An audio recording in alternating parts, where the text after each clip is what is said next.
Well, good day, everyone, and welcome to Southwest Montana News Extra Point.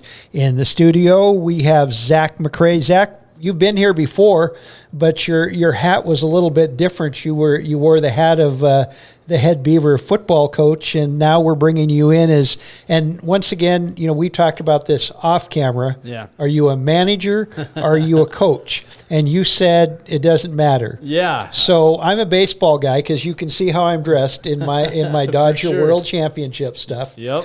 And so I'm going to call you manager of the Dillon Cubs. How's that sound? That'll work. Yeah, it'll take some getting used to. I've been out of baseball here for about 8 or 9 years, and so it's really been fun to get reacquainted with a lot of the things that I've been taught by so many great mentors, and to be able to wear the Dillon Cubs again. This is a pretty special hat just because we've kind of readopted some of those old school colors, and I played for the Dillon Cubs what feels like forever ago, and so I'm just really excited to be back. Well, we gave you, once again off camera, you were a multi-sport athlete in your prep days in Dillon, and you kind of gave me, well, you didn't kind of, you gave me your senior schedule from your senior year in high school. It started out Beavers winning a state championship in football, and then how much time was there from the time that you took off the football cleats and put the basketball shoes on? Yeah, you use that multi-sport athlete pretty loosely, but I was fortunate enough to be part of some really cool teams, some really cool athletes growing up, guys that are still great friends today. A couple of them are going to be in my wedding here in about a month, and so was so blessed to be raised by great people and have great coaches. But yeah, I've kind of always fortunately been really busy. Our senior year, we fortunate enough to win state in football on a Saturday and started basketball on the Monday, and we won a state championship in basketball, and then that finished on a Saturday, and we got a week off between that and baseball. Went to the state baseball tournament in Libby my senior year, and then got home on a Saturday and packed the car and headed to Reedley Junior College just south of Fresno on a Sunday. And so, yeah, maybe I just don't know any better. Well, and all that scheduling, I got to say, is everything in your phone, or are you one of those old-fashioned guys that writes everything down? If you can believe it or not, at 33 years old, I finally got a planner. I couldn't manage it all. So, yeah, I think I've got a lot of great people in my life that are good at reminding me of things. A lot of my friends do the exact same things I do, so you're just kind of bouncing schedules off of each other. And then, my fiance obviously is a rock star. She's the true manager in life, and she keeps me in line. Well, you mentioned she's going to be the glue in your family. Yeah, no doubt. And there is a special place in heaven for coaches' wives and coaches' girlfriends. Thankfully, she's a coach at the high school as well. She's a cross country and a track coach, and so she's starting to learn a little bit about those hours. But let's give her a shout out. Yeah, absolutely. My fiance Kelsey Lasota, getting married to her on June 11th. Can't be more excited. And yeah, she gives me a list of weekly tasks, and I need that in my life. And so just try not to let her down. I've stopped giving times when I've been home because then I just fail every night. Well, and she came down on your last football broadcast that we did. Yep. And we couldn't get her on camera. She did not go on camera. So if she's a cross-country coach, we may just have to bring her on camera for an extra point show. Yeah, it only seems natural. Yes. Okay, so football and basketball, you mentioned about, you were off to Reedley College, and I know talking to you way back then, the reason why you chose Reedley was that they gave you the opportunity to participate in both college football and college baseball. Yeah, I feel a lot of the pain that some of these seniors feel when people are asking you where you're going and what's the next step. Initially, I kind of narrowed in on playing football at the University of Montana, and for some reason I just couldn't get out of my brain that I still wanted to play baseball. And I owe a lot of credit to Randy Shipman when he took over the Dillon Cubs, and I know so much baseball just because of that man. And he was from the Clovis area, which is just right next to Fresno and Reedley College. and he had an in, and so he made a phone call. I made a phone call. I woke up one morning and was like, what the heck? What do we got to lose? So was fortunate to play football and baseball in college, and that was another busy schedule, but so much fun. Well, I would say, if I ask you your favorites, baseball or football, I'm thinking you would have to probably flip a coin and it went on whatever current day it was or current season it was, that would be your favorite sport. Yeah, and I remember in baseball in the summer, you would start to get towards the end of the season, you're in your district or your state tournament, and pretty soon football's around the corner, and they're having a mini camp at night. And I remember looking at my buddies just saying, I do not want to go play football right now. And then the day you pick up a football, you're like, man, I do not want to play baseball anymore. So you turn the page pretty quickly, and fortunately doing the football, doing the basketball under Coach Thomas, and then now the baseball, you kind of got to turn the page pretty quickly. Well, and let's move right to the baseball. You're in your first season as Cubs manager, head coach, however they want to say it. Am I correct? You are 2-3 on the season. We are 2-4. We've lost 2 to the Bitterroot Bucks, 2 to Belgrade Bandits, and we've won 2 against the Anaconda A's. Okay, and I know once again we've talked off camera a little bit about your baseball team is a lot like the beginning of your football team was. They're a young team, but they're one of those teams that each week, each game, each practice, they get just a little bit better, which is what you want. Yeah, absolutely. We have made significant strides since our first outing against the Bitterroot Bucks. Next weekend, we're going to get to see how much we've improved because we got the Bitterroot Bucks coming to us next Sunday at home. But it's just a day-by-day process. And one of the coolest parts about coaching a couple different sports is we're dealing with the same athletes. And so Connor Visna, who's been in studio as a football captain, Anthony Macias, who was an all-conference player for us, you're leaning on the same guys for leadership, and they know your expectations. And so, having those two guys at the top, among others, is just really cool. Well, and weather hasn't exactly been an ally for you this year. I know last weekend, looking at the Cubs Facebook page, there was white stuff coming out of the sky when you were warming up. Yeah, it was an interesting day. As we were traveling over, I was in communication with the coach at Belgrade, and where we were, I couldn't see how we were even going to get in a game, but we got a little pocket in Belgrade, and snowed on us most of the first game, and then the heavens opened up to some baseball, and we got some sunshine in the second one, and so yeah, I mean, every day's kind of a battle with the weather, but we can tough it out. Well, what's the rule exactly? I know Major League Baseball and college baseball, they go as long as they can while the field's still manageable to play. Is there stuff written into American Legion Baseball before they stop the game because of danger to the players? We have a couple things, pretty similar to what we would have in high school if there was lightning. We don't have a lot of leeway on that, but a lot of it is just how much the field can take and are your playing conditions safe. Thankfully, the times that we've had some tough weather, both coaches have been on board that we need to get these games in.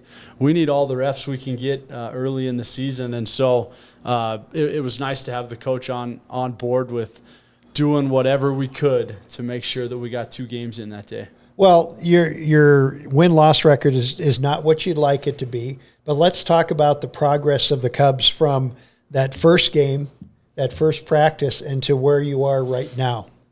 Yeah, so a couple things that we've just really honed in on as trying to improve is our aggression and our communication.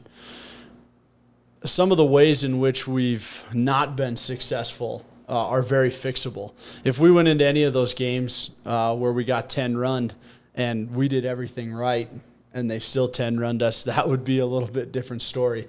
But everything right now is really fixable, and so we're trying to be more aggressive at the plate. We're trying to be more aggressive as a pitcher, throwing more strikes to let our defense work. Our communication is consistently improving.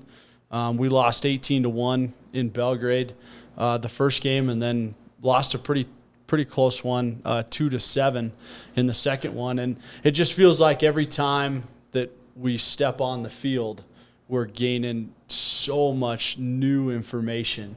And so that's all going to help us. I mean, we're starting 2 8th graders and 1 7th grader. And so the Dillon Cubs, you can have a 7th grader play, and you can have a freshman in college play. And so it's a wide disparity of who can play. And we got a lot of young guys that are getting a lot of great reps. We got a lot of old guys getting a lot of great reps. And so, yeah, I know it's kind of coach speak, but we're taking it a day at a time. And I'm so thankful that I have the players that I do, just because they allow me to coach them hard. It's never personal. We're just trying to be the best Dillon Cubs team we can. Well, and American Legion baseball is the players have to be versatile, because they can't play. You can't just have one kid who sits in the dugout and pitches every other game or every third game. Yeah. He may pitch one game, play shortstop, another game, play in the outfield, another game. And so the versatility of your talent, that means a lot. Absolutely. And again, I'm just so thankful that I got to learn the great game of baseball under a guy like Randy Shipman, because it wasn't just learning how to play a position. We were always talking the game. We were always looking at different scenarios. And so basically what that allowed me to do is put the game away for 9 years and come back and kind of pick right up where I left off. And so we want to teach. I mean, all guys can pitch. All guys should be able to play different positions, just because that's what we need. Well, you talked about the role model of all these people that had coached you over the years. One thing that you and I have talked about in the past, when it comes to coaching, you're not a coach first, you're a teacher first, and then a coach second. And the fact that that you speak so highly of Randy, that shows you that he was definitely a teacher before he was your head baseball coach. Yeah, and it's I kind of feel like the old guy now, as I'm, especially with Coach Thomas and a lot of those coaches that we've mentioned on the football broadcast. But yeah, I mean, the things that he would teach you, you'd have 4-hour practices on a Saturday, and as a player, you were just like, man, why do we have to go so long? Why do we have to do this? And he talked a lot about nutrition between games and how you conduct yourself as a baseball player. And you don't realize at that age how much you're actually taking in. And so I feel like I'm preaching the same things that I heard 17, 16 years ago. And so it's been fun. Baseball is a fantastic game. We've talked about this in the past. There's just nothing better than sports. We get to figure out where we are each and every day. We get to learn a lot about ourselves. And so I'm very thankful for a lot of different mentors, but specifically Randy Shipman with baseball. Okay, we're going to take a little break, and then we're going to come back, talk about a couple of special gentlemen that have influenced the Dillon Cubs over the years. And then we're going to talk a little bit about baseball at BCHS. And we're going to do that right after we hear from this.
Looking for made in Montana food products? Look no further than Town & Country Foods of Dillon.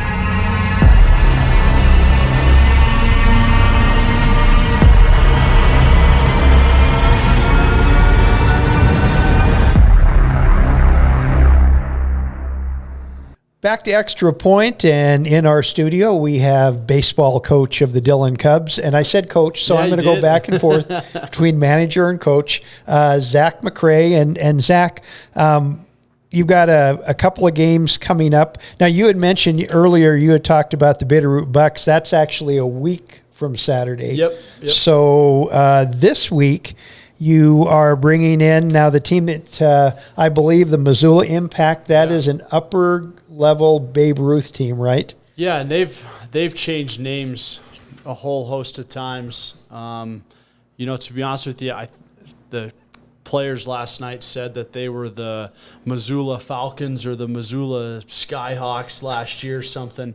And I don't know what goes into the name change, but it's just that group of senior Babe Ruth kids from 16 to 18 that don't want to play Missoula Mavs baseball. And so they're going to be competitive and excited to play at home. They should have taken the Osprey name over after I never could figure out why the rookie league team got rid of the Osprey. I thought that was that's for a name cool that was good. But so that is Saturday, a couple of seven inning doubleheaders. And what time's first pitch? 1 p.m. 1 p.m. And we invite everybody to come out. Like you said, long time home. Let's hope the Mother Nature, contributes to, so you're not playing in the snow or the rain or something like that. Yeah, we keep watching the weather, but we know living in Montana, that can change in a heartbeat. Yes. So you can't get too confident in it. Yes, and concessions are open. I know they've got hot dogs there. Are they as good as the Dodger dogs from Dodger Stadium? Are the Cub dogs as good? Yeah, I mean, there's what's so cool about the Dillon Cubs, and you could apply this to high school sports as well, is, man, it just takes a team to make it happen. So teamwork makes the dream work, and we got parents volunteering every single game. Last night we had a B game where our Cubs played and beat a Butte Senior League team, and their parents are in the concession stands grilling burgers, and so it's always pretty cool just how much it takes for these things to be successful and how selfless our community is, because they don't get paid to do that. They do it because they love watching their kids play, and they got an investment in the Dillon Cubs, and so that's just pretty special. Well, most parents that work in the concession stand don't get that much of an opportunity to watch any more than 1 or 2 innings of their kids play. That's right. And they're there when you're there, whether the weather is good or bad. They're in there grilling and everything else. And yeah, let's shout out to all the sponsors of the Dillon Cubs. And then you hit the road. You have a rematch with Anaconda. Mm-hmm. Now, I know the first time around, Anaconda suffered from lack of players. Yeah. Have things improved for the A's? We haven't seen any scores. It's a little bit different. You seem to always be able to find high school football scores and high school basketball scores, but baseball kind of lives in this weird gray area where you don't see it all. I would assume they'd have everyone back. We like to think that we get everybody's best shot because everybody likes to beat Dillon.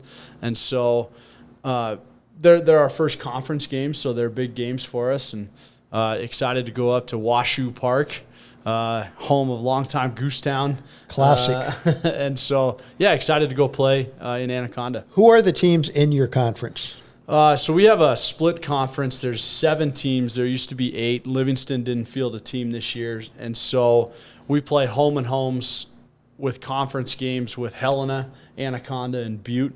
And then on the other side is Bozeman, GVO, and Belgrade. And so we just play them once, either home and away, and that flips every year for a total of 16 conference games, I think. Okay. 16 or 18. Okay, and then let's talk about a couple of. We had a little sadness in the Dillon Cubs world. We lost a longtime Dillon Cubs board president, Rick Kuntz, and for many years he was the baseball voice of the Dillon Cubs on KDBM, and he passed away a few weeks ago.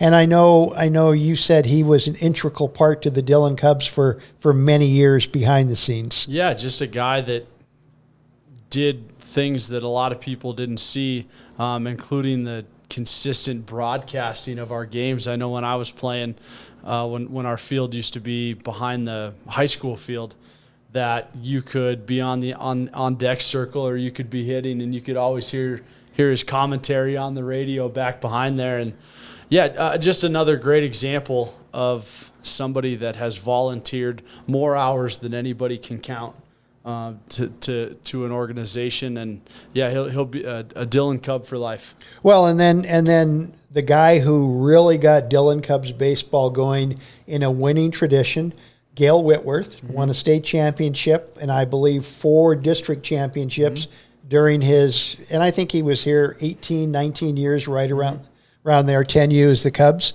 And you do something special to honor Gail Whitworth. Yeah, Leanne Whitworth, his daughter, has done a tremendous job of organizing the number 9 game, and that's going to occur on June 5th at 1 p.m. I think June 5th is a Sunday.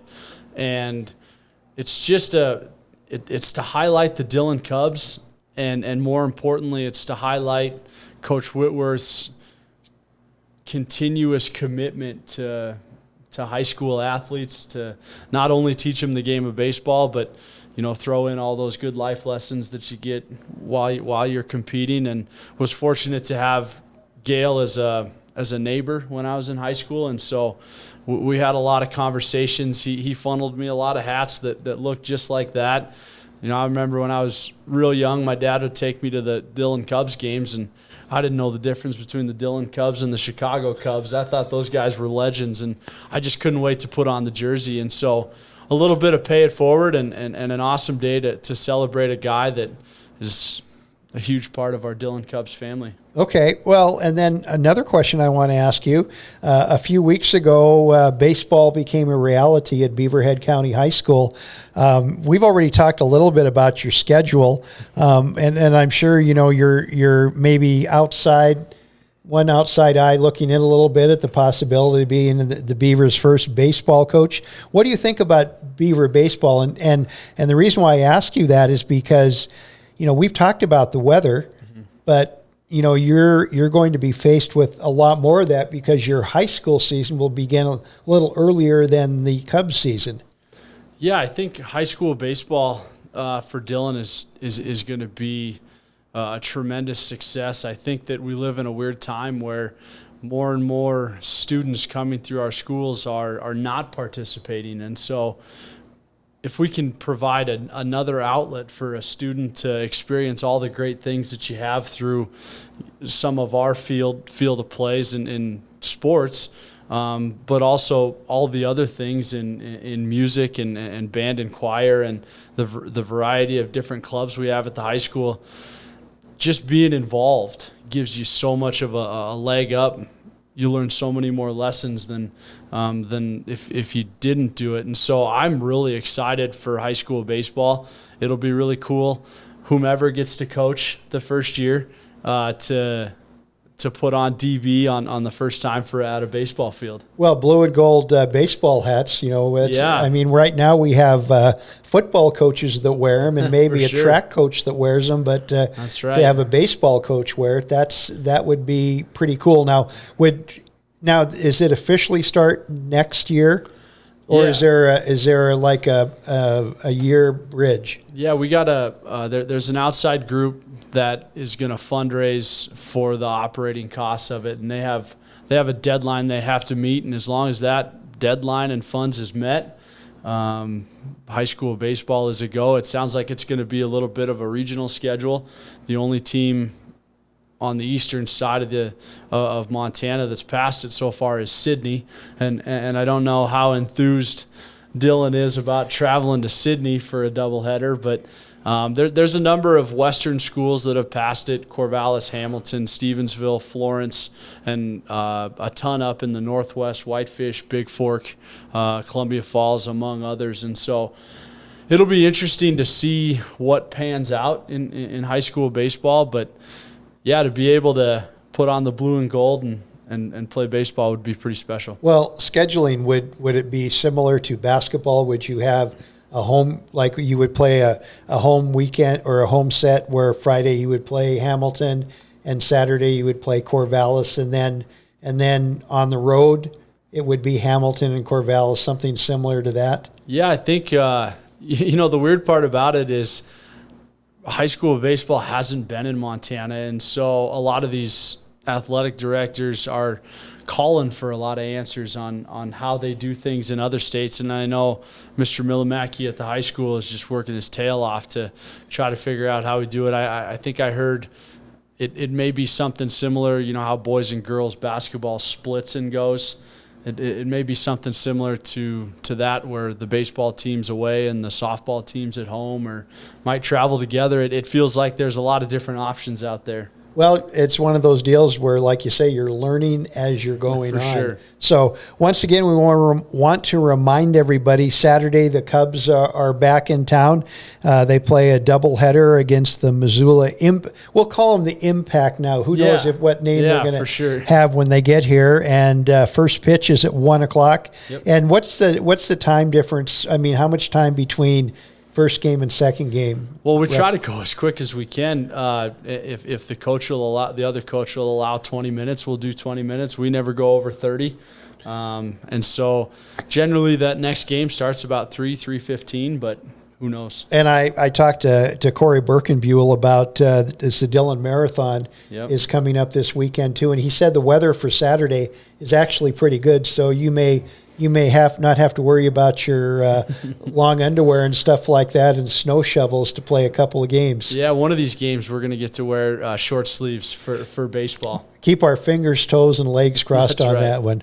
Zach, we'll want to thank you for stopping in and talking baseball. We'll get you back midway through the season, and we'll maybe get closer to one of my favorite baseball tournaments, the Maybelle Arthur, and we'll talk how the Cubs are doing, and maybe we can have an update on what's happening with BCHS baseball. Love it. Zach McRae, thanks again, and that'll do it for this edition of Extra Point.